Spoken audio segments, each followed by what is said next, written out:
Kita muter otak, gimana caranya pertumbuhan ekonomi di negara kita bisa naik pesat. Salah satu metodenya adalah membuat alat transportasi yang terjangkau bagi para pelaku usaha kecil dan menengah. Gayung bersambut, dan lahirlah makhluk ini. Salah, maksudnya lahirlah produk ini, Kijang. Sebuah light pick up hasil kerjasama antara pemerintah dan Toyota. Seperti yang sudah diduga, mobil ini sukses besar di pasaran. Berkat kesuksesan tersebut, Kijang akhirnya bertransformasi dari masa ke masa dengan menyesuaikan zaman dan kebutuhan masyarakat Indonesia. Hingga akhirnya sampai ke generasi ke-6 ini, yang sering disebut dengan Kijang Innova Reborn. Desainnya udah jauh banget ninggalin kakek buyutnya yang jadi generasi pertama. Wajar sih, soalnya udah ngelewatin era yang panjang. Selain eranya, proses perakitan mobil ini juga panjang banget loh. Mulai dari lempengan plat baja hingga membentuk sebuah mobil yang bisa diandalkan di daerah manapun, perlu waktu yang gak sebentar dan tenaga yang gak sedikit. Buat tahu lebih lanjut, simak video kita sampai habis ya.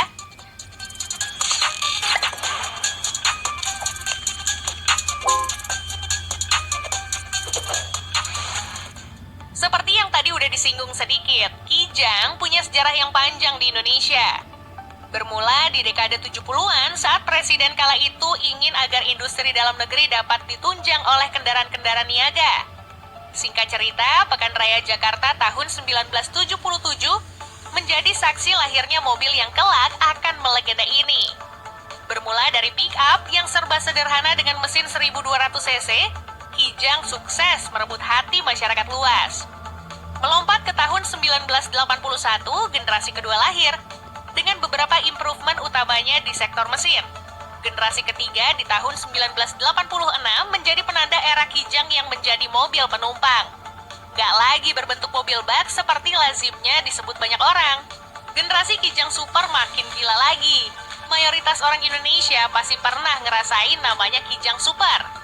Melewati life cycle yang lumayan panjang, akhirnya generasi berikutnya muncul dengan bentuk yang lumayan revolusioner pula, yang akrab disapa Kijang Kapsul.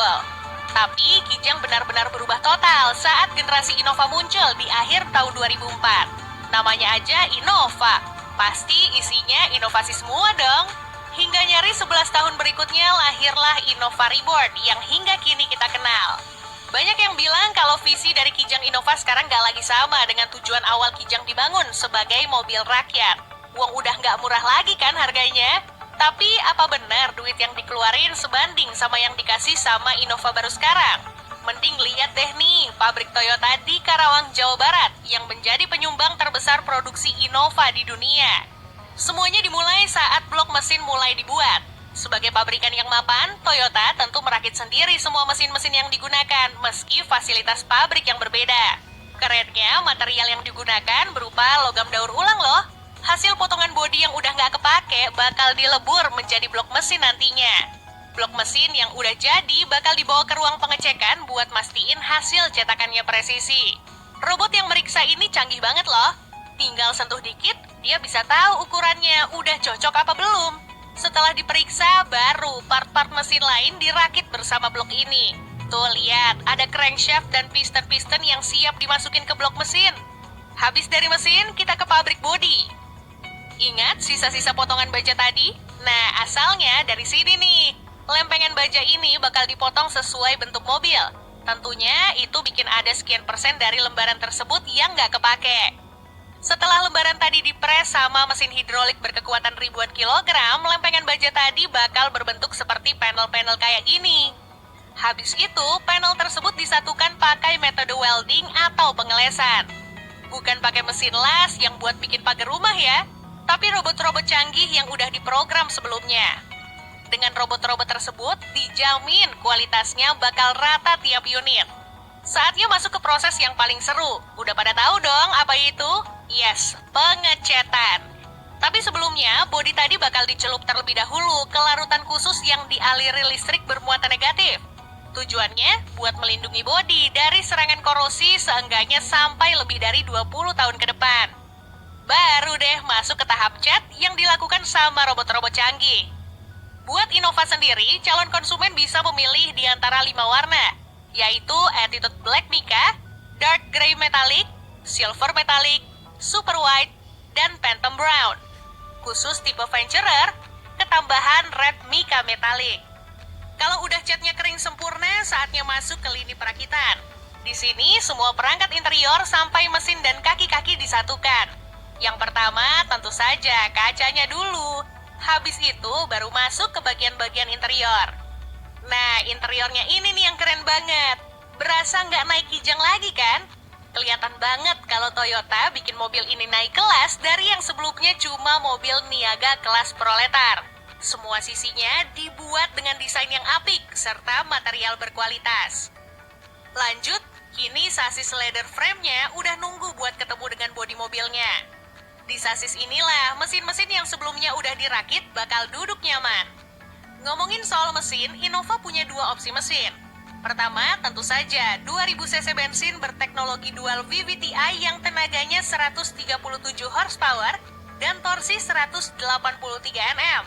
Tapi kalau figur tenaga dan torsi itu buat kamu agak kurang, masih ada opsi diesel berteknologi common rail berkapasitas 2400 cc yang sanggup melontarkan tenaga sebesar 146 horsepower dan torsi 360 Nm.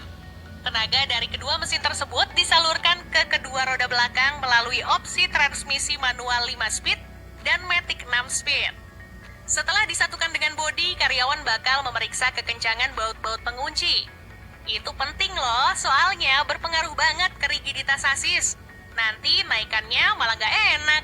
Jangan lupa isi bahan bakarnya dikit ya, biar bisa dinyalain pas proses berikutnya. Mantap, mantap. Tonton terus bro. Tolong yang belum subscribe bro, biar kita jadi saudara.